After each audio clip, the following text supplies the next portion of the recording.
बिस्मिल्लाहिर्रहमानिर्रहीम। एक्सपोर्ट में आज देखेंगे FCA, इन कोड टर्म की एक टर्म है FCA, फ्री कैरियर एट के आगे डेस्टिनेशन आती है कि जी इस जगह तक पहुंचा दें। यानी FCA होता है फ्री कैरियर एट, प्लेस आगे मेंशन होगी कि प्लेस हो सकती है जैसे ट्रक अड्डा हो सकता है, फ्री कैरियर एट ट्रक अड्डा, free carrier at railway station,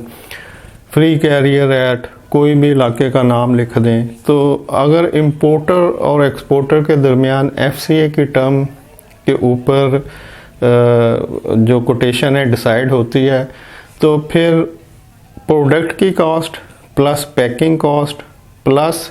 freight exporter के वेयर हाउस से लेके उस प्लेस तक जो कि FCA में मेंशन है कि फ्री कैरियर एट इस डेस्टिनेशन पे, जैसे हम फर्ज कर लेते हैं कि रेलवे स्टेशन, तो free carrier at railway station के रेलवे स्टेशन तक का जो किराया होगा एक्सपोर्टर के वेयर हाउस से रेलवे स्टेशन तक का किराया ऐड होगा, पैकिंग होगी और गुड्स की कॉस्ट होगी। इन तीनों चीज़ों को प्लस करके जो फाइनल अमाउंट आएगी वो एक्सपोर्टर अपने इंपोर्टर को बताएगा कि जी मेरी इतनी कॉस्ट है, ये आप मुझे दे दें, मैं जो गुड्स है आपका जो ऑर्डर है वो इस जगह पे डिलीवर को करके तो जिसको आप नॉमिनेट करते हैं उसको हैंड ओवर कर देता हूँ। तो इसको FCA कहेंगे। लास्ट जो एक्स वर्क्स की टर्म थी उसमें हमने एक केस स्टडी डिस्कस की थी कि अगर इंपोर्टर और एक्सपोर्टर के दरमियान एक्स वर्क्स के ऊपर प्राइस डिसाइड हो जाती है, तो अब एक्सपोर्टर तो खुश है कि जी उसका कोई रिस्क इन्वॉल्व नहीं है, मेरे स्टोर में चीज़ें पड़ी हैं, आप जब भी अपना बंदा भिजवाएंगे मैं उनको हैंड ओवर कर देता हूँ। तो अब इंपोर्टर ने एक फ्रेट फॉरवर्डर को नॉमिनेट किया और एक्सपोर्टर के वेयर हाउस में भिजवा दिया कि इससे ये चीज़ें पिक कर लो और मुझे शिप कर दो। एक्सपोर्टर ने वो चीज़ें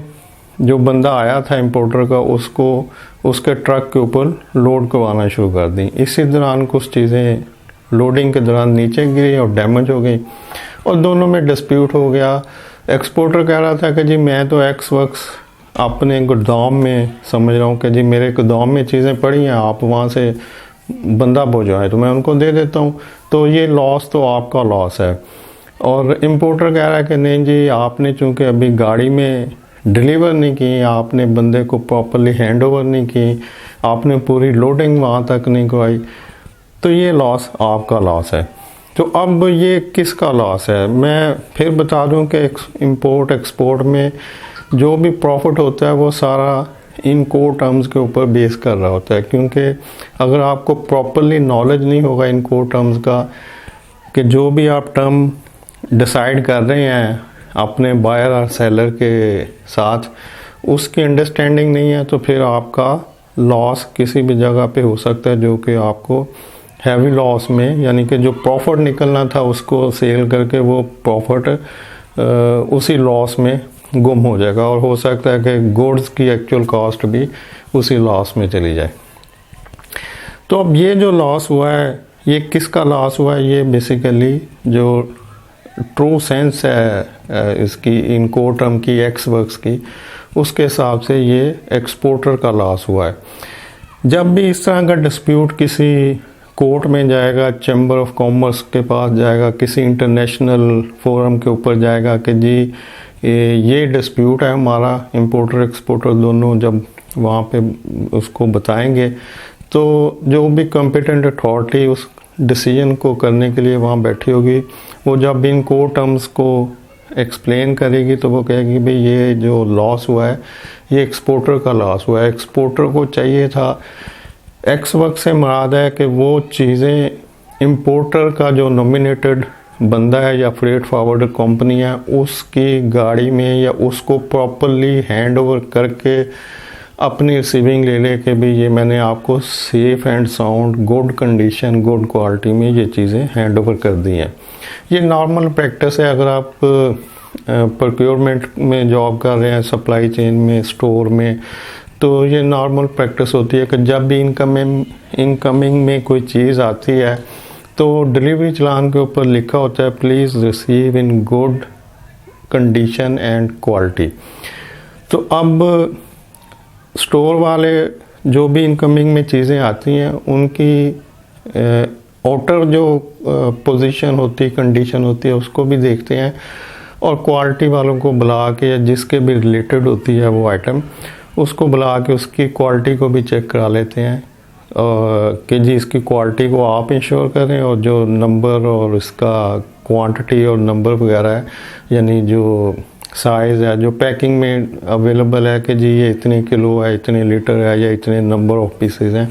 उसको स्टोर वाले इंश्योर करते हैं कि अकॉर्डिंग टू डिलीवरी चलान इसकी क्वांटिटी ठीक है, और क्वालिटी कंट्रोल वाले उसकी क्वालिटी को देखते हैं। जब दोनों बंदे उसको एग्जैक्ट पाते हैं तो फिर ही उसको रिसीव किया जाता है। तो सिमिलरली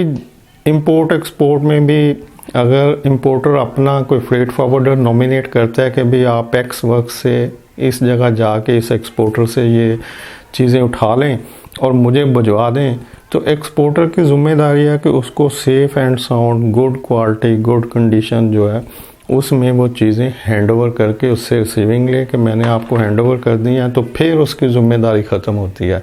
एक्स वर्क से ये मुराद नहीं है कि जी मेरे स्टोर में चीज़ें पड़ी हैं तो उठा लें और ले जाएं, वो उसको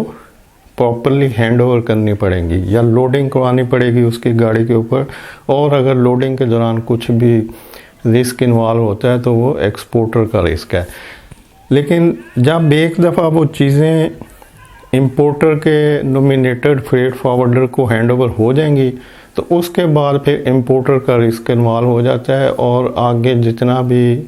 गुड्स को रिसीव करने से लेके इंपोर्टर तक गुड्स पहुंचाने तक का जो रिस्क है वो फिर इंपोर्टर का रिस्क होगा, और उसको वो इंश्योर करेगा कि उसकी कोई प्रॉपर इंश्योरेंस करवा ले, ताकि अगर ड्यूरिंग ट्रांजिट किसी भी जगह पे कोई चीज़ डैमेज होती है तो उसके इंश्योरेंस से उसका क्लेम ले सके। तो इस तरह से एक्स वर्क से मुराद है एक्सपोर्टर के गोदाम में जो चीज़ें पड़ी हैं वो, लेकिन वो चीज़ें प्रॉपरली जब हैंड ओवर करेगा तो वो एक्स वर्क्स कंसिडर होंगी। जब उसको गाड़ी में लोड करवा देगा या बंदे के हाथ में दे देगा कि भाई ये आपकी चीज़ है और देख लें, चेक कर लें और मुझे रिसीविंग दे दें कि मैंने आपको ये चीज़ें दे दी हैं, तो फिर वो एक्स वर्क्स कंप्लीट होगा। अब देखते हैं FCA, इसमें भी एक केस स्टडी है कि अगर इंपोर्टर और एक्सपोर्टर दोनों डिसाइड कर लेते हैं कि जी ये मेरी डेस्टिनेशन है, और डेस्टिनेशन हम सपोज एक अज्यूम कर लेते हैं कि रेलवे स्टेशन डेस्टिनेशन है। इंपोर्टर कहता है एक्सपोर्टर से कि आप अपने जो सिटी का रेलवे स्टेशन है वहाँ पे चीज़ें बुक करवा दें, उसके आगे हम खुद ज़िम्मेदार हैं और हम इसको ले लेंगे। अब एक्सपोर्टर ने अपनी जो कंसाइनमेंट ऑर्डर की थी इंपोर्टर ने, उसको रेलवे स्टेशन वालों को हैंड ओवर किया, और वो रेलवे के प्लेटफॉर्म पे चीज़ें अभी पड़ी थी कि आग लग गई और सारी की सारी चीज़ें उस आग में जल के खाक हो गई और कुछ नहीं बचा। तो अब एक्सपोर्टर ने कहा कि भाई मैंने तो रेलवे स्टेशन, आपने कहा था FCA रेलवे स्टेशन है, तो मैंने रेलवे स्टेशन पे जो आपने डेस्टिनेशन बनाई थी मैंने वहाँ पे चीज़ें डिलीवर कर दी हैं,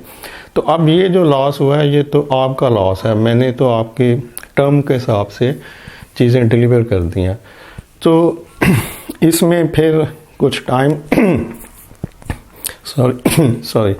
तो इसमें कुछ टाइम मैं आपको देता हूँ, नीचे कमेंट्स में लिख सकते हैं कि अब ये लॉस किसका लॉस है, क्या ये एक्सपोर्टर का लॉस हुआ है या इंपोर्टर का लॉस हुआ है, क्योंकि दोनों फिर डिस्प्यूट में चले गए हैं और इसका डिसीजन होगा इन कोर्ट टर्म के ऊपर कि हमारी जो टर्म डिसाइड हुई थी फ्रेट के लिए वो थी FCA रेलवे स्टेशन, और रेलवे स्टेशन पे चीज़ें डिलीवर हुई लेकिन जल गई, तो ये लॉस किसका लॉस है। तो नेक्स्ट वीडियो में इसको फर्दर डिस्कस करेंगे कि किसका लॉस है। मीनवाइल आप कमेंट्स में इसका कोई हल दे सकते हैं। और फिर बता दूं कि इंटरनेशनल ट्रेड में आपका जो प्रॉफिट होगा, इंपोर्ट कर रहे हैं, एक्सपोर्ट कर रहे हैं, वो बेस कर रहा होगा इन कोर टर्म के ऊपर। अगर इन कोर टर्म को आप प्रॉपरली नहीं अंडरस्टैंड करेंगे तो फिर आप किसी भी लॉस को बियर करने के लिए अपने आप को तैयार रखें। थैंक यू, अल्लाह हाफिज़।